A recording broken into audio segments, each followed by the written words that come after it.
The Oris Divers 65 by Momotaro is a watch that I ended up liking a lot more than I had expected. Now, I am a fan of the Oris Divers 65 lineup in general, but a version with a green dial, bronze accents, and on a denim strap? Look, that's not usually the type of watch that I go for. However, after checking it out closer, it grew on me in almost no time at all. Sure, it probably wouldn't make it into the category of an everyday type of watch, at least not for me, but I could definitely see having this in a collection as a fun change of pace watch, and I'd like to put it in rotation.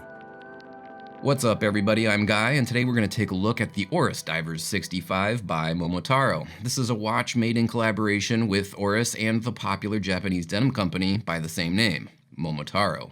Now, before we jump into it, let me give a quick shout out to my friends over at Exquisite Timepieces for loaning me this watch for the review. They're a great Oris authorized dealer, and they're an authorized dealer for dozens of other awesome brands. So go check out their website, exquisitetimepieces.com, and if you happen to give them a call and talk watches, let them know that you heard about their store from Guy on the JustBlueFish channel.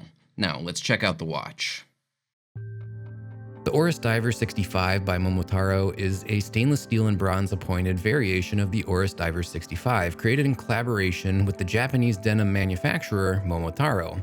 Made by hand and without compromise, the slogan of the Momotaro brand, founded in Kojima, Okayama in 2006, is named after a famous Japanese fairy tale, The Legend of Momotaro. Of course, Oris is a watchmaking brand with a history that dates back to the year 1906, where it was founded in the Swiss town of Holstein, and today it makes watches that conform to the Oris credo, things must make sense. Now, the partnership between the two brands is one that could certainly be characterized by a quote from the Oris philosophy, "While others follow a path, we define our own way." This version of the Oris Divers 65 is a 40mm in diameter watch across the round of the case, not including the crown. It has a thickness of 13mm with a measurement of 20mm between the lugs. It has an MSRP of $2,200 USD.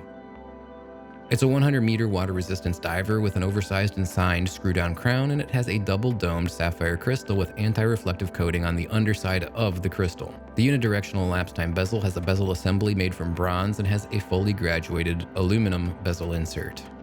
The dial is in green with a sunburst gradient fade to the outer edge, and it's appointed with bronze-applied markers and features a bronze pencil-style handset. The markers in the hands are filled with green Superluminova glow-in-the-dark lume, and as you may have noticed, this is a no-date version of the Diver 65, not exactly a common variation.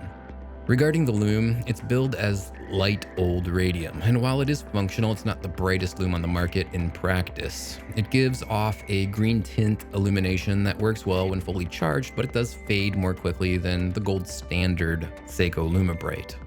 This watch runs the Oris 733 movement. It's a caliber based on the Sellita SW200-1. That's an automatic self-winding movement running at 28,800 vibrations per hour, equipped with 26 joules, giving the user a power reserve of 38 hours. It's a time-tested and reliable design cloned from the widely used ETA 2824, which in this case is then modified with refinements specific to the specifications of Oris. This watch rides on a blue Momotaro denim strap with tan contrast stitching. It's equipped with an Oris signed tang buckle, and it includes the Momotaro brand hallmark of 2 white stripes. The watch is also accompanied by a Momotaro denim watch pouch and travel bag to complete the package. The stainless steel case is finished in the typical Oris Divers 65 style, that being satin brushed top and polished side flanks, and it's topped with a domed sapphire crystal, which is of course highly scratch resistant. It has a vintage diver aesthetic design, and it pulls those design cues from the original 1960s Oris dive watches.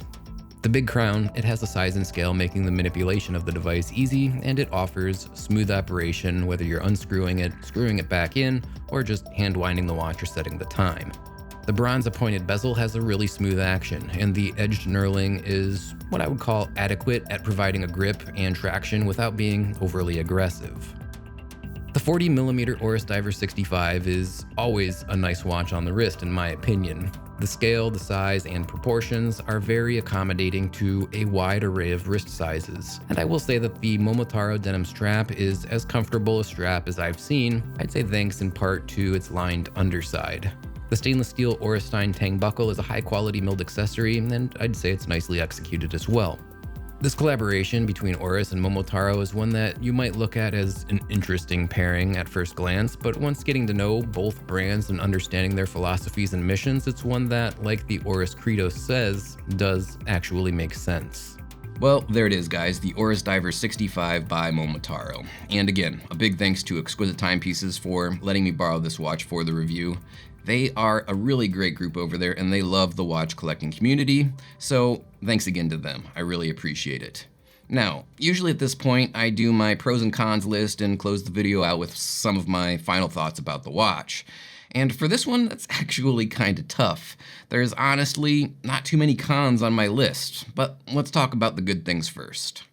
So first, I just like the Oris Divers 65. I've been a fan of this watch since I first reviewed it. I don't know, I guess it was probably more than a year ago at this point.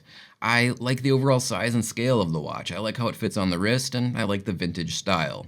I'm a fan of the model in general, and frankly at some point I hope to pick one up for my collection. On this model, I actually really like the bronze appointments. Usually I'm not a huge fan of bronze watches, but this one does it well without overdoing it. I don't think I'd like to own a solid bronze watch, and no problem with them in general. If people like them, that's cool. But for me, this one just has enough bronze touches to be interesting without going too far, and yeah, I really dig it. I also do actually really like the green dial. I didn't think I would going into it. I'm not very adventurous when it comes to dials, but this one looks great, and it really surprised me. I don't know, maybe I'm coming out of my shell a little bit when it comes to dials. But yeah, overall, I do like it a lot, but let's talk about some of the negatives. So like I said, it's kind of hard for me to come up with a cons list on this one. Sure, I could nitpick some things, but let's be fair, it's nothing major. I guess maybe my first negative about this watch is that the price is a hair higher than I'd prefer, but honestly, watches are just getting more and more expensive. I guess it's time to just go ahead and accept that. Also, look, I like the denim strap, actually. I think it's really nice, but it's not super practical for a daily watch, and the thing that kind of bothers me about it is that the Momotaro denim is what makes this watch special, and I'd really regret ruining the strap as I wear it. However, straps are easy to change, and I could put the denim strap away for safekeeping, so that's also really not a major issue. Other than that, I don't know. There's not much else that I could say poorly about this watch. It has way more pros than it does cons. Alright guys, that'll wrap this one up for today. Thanks for tuning in and checking out the video. As always, I greatly appreciate it. And another big thanks to Exquisite Timepieces for loaning me this watch for the review. I greatly appreciate that as well.